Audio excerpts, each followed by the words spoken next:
The Kingdom of Ormus was a 10th to 17th century kingdom located within the Persian Gulf and extending as far as the Strait of Hormuz. The kingdom was established by Arab princes in the 10th century who in 1262 came under the suzerainty of Persia, before becoming a client state of the Portuguese Empire. The kingdom received its name from the fortified port city which served as its capital. It was one of the most important ports in the Middle East at the time as it controlled seaway trading routes through the Persian Gulf to India and East Africa. This port was probably located on Hormuz Island, which is located near the modern city of Bandar-e Abbas. The name of the port, the island, and the kingdom is Iranian and ultimately derives from that of the Zoroastrian deity Ahura Mazda, which becomes Ormuzd in Pahlavi, Hermes in Manichaean Middle Persian, and Hormuz in New Persian. The Strait of Hormuz is a narrow, strategically important waterway between the Gulf of Oman in the southeast and the Persian Gulf in the southwest. On the north coast is Iran and on the south coast is the United Arab Emirates and Muzindam, an exclave of Oman. History. The city-state of Ormus dates back to the 13th century when it controlled the slave market from Africa and Arabia to Khorasan in Persia. At its zenith in 13th to 14th century, Ormus was a powerful naval state with a large and active trading fleet and a powerful navy. Petrushevsky reports the size of the fleet to be up to 500 fighting ships.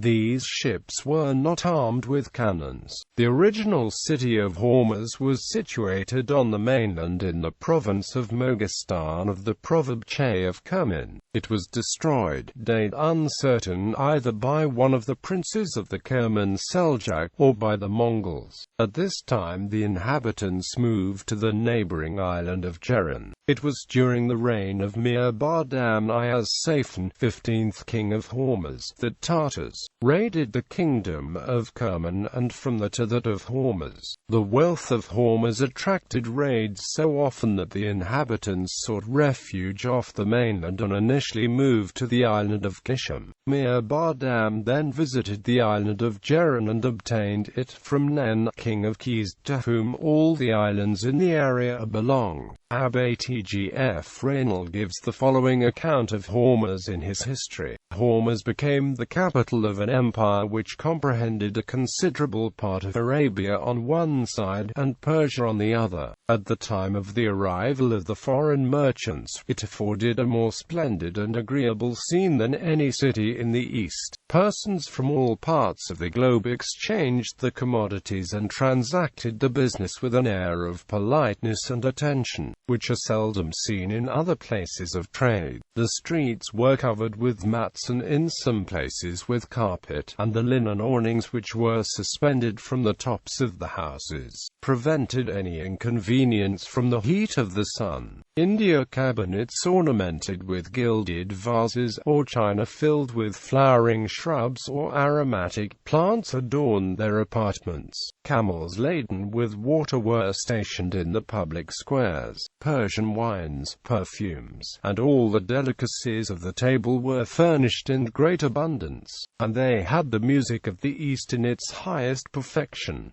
In short, universal opulence, an extensive commerce, politeness in the men and gallantry in the women, united all their attractions to make this city the seat of pleasure. Around 1320 or 1330, Kut al-Din Tafhimtan captured the island of Kaz, and began to dominate the island of Bahrain. Ibn Battuta visited the kingdom at this time. Around 1376 the 30-year-old Chinese merchant Lin Yu visited Ormuz, converted to Islam, and married some girl and brought her back to Quanzhou in Fujian.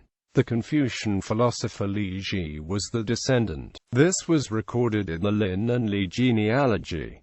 The fleet of Chinese Admiral Zheng He reached Ormuz for the first time around 1414. In September 1507, the Portuguese Afonso de Albuquerque landed on the island. Portugal occupied Ormuz from 1515 to 1622.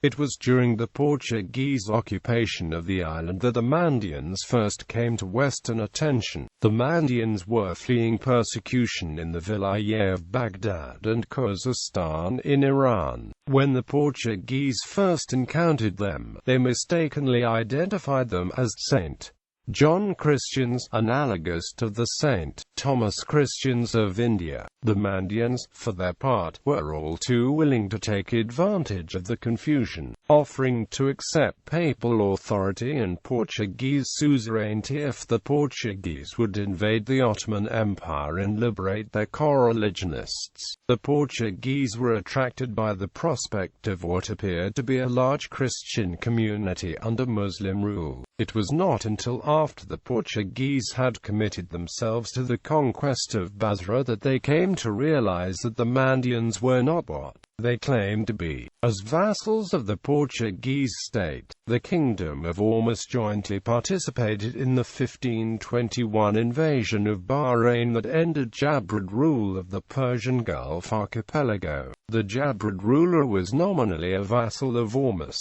but the Jabrid king, Mukran ibn Zamal, had refused to pay the tribute Ormus demanded, prompting the invasion under the command of the Portuguese conqueror, Antonio Correa. In the fighting for Bahrain, most of the combat was carried out by Portuguese troops, while the Ormusi admiral, Rey Sarifo, looked on. The Portuguese ruled Bahrain through a series of Ormusi governors. However, the Sunni Ormusi were not popular with Bahrain's Shia population, which suffered religious disadvantages, prompting rebellion. In one case, the Ormusi governor was crucified by rebels, and Portuguese rule came to an end in 1602 after the Ormusi governor, who was a relative of the Ormusi king, started executing members of Bahrain's leading families. After the Portuguese made several abortive attempts to seize control of Basra, the Safavid ruler Abbas I of Persia conquered the kingdom with the help of the English, and expelled the Portuguese from the rest of the Persian Gulf, with the exception of Muscat.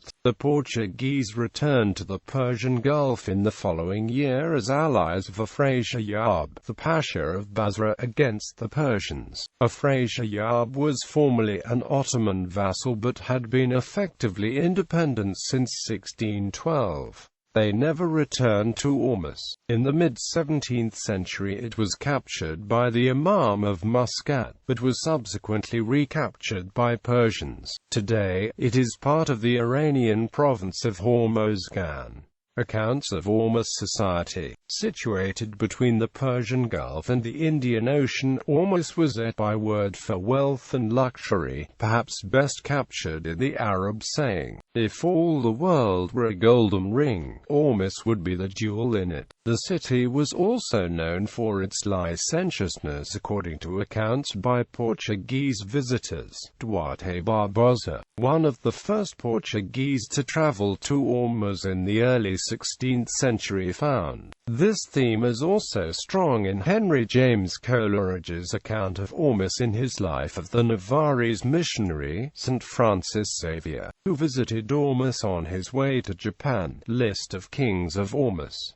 Muhammad I. Dirham Qub, about 1060, Rokn ad-Din Mahmud III. Kalhati, Surf ad-Din Nusrat Masud Mir Bardam Iyaz Safan Azadin Kordon Sharkat al-Din Tafhimtan Turan Shah Malik Fake al-Din Turan Shah Saif al-Din.